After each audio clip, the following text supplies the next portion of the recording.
Hello বন্ধুরা, আপনারা সবাই কেমন আছেন? আশা করি ভালো আছেন। আমরা সবাই ভালো আছি।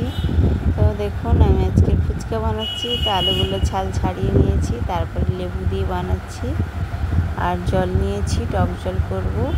তার জন্য লেবুগুলো রস বের করে নিলাম নিতে, তারপর ওর সঙ্গে মিশিয়ে দিলাম আর জলজিরা মিশিয়ে দিচ্ছি।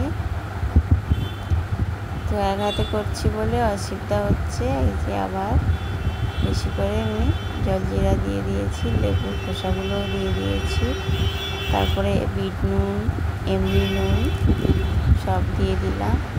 টক জলটা কিন্তু খেতে দারুণ হয়েছিল। তারপরে ধনেপাতা ছিল না আমার বাড়িতে, যাই ছিল তাই দিয়ে বানিয়েছি। আর তারপরে আলুতে দিয়ে দিলাম কাঁচা লঙ্কা, শসা, ভাজা জিরে গুঁড়ো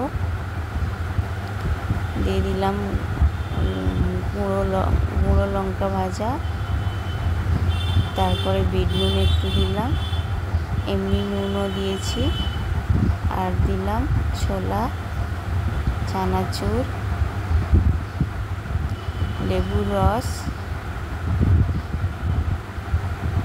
দিয়ে ভালো করে মাখিয়ে নিচ্ছি। তো ফুচকাগুলো আমার মা ভেজেছিল, বাপের বাড়ি থেকে এনেছিলাম। অনেক দিন থেকে ভিডিওটা দেবো বলে দেওয়া হয়নি।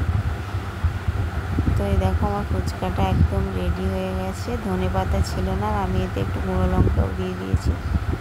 তো দেখো, এই যে ফুচকাগুলো, আর 3 জন খাবো, খেতে পারিনি, রেখে দিয়েছি অতগুলো ফুচকা।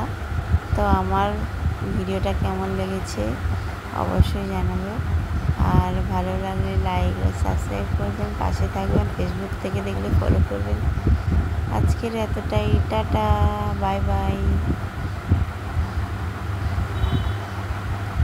তো খেতে কিন্তু খুবই টেস্টি হয়েছিল।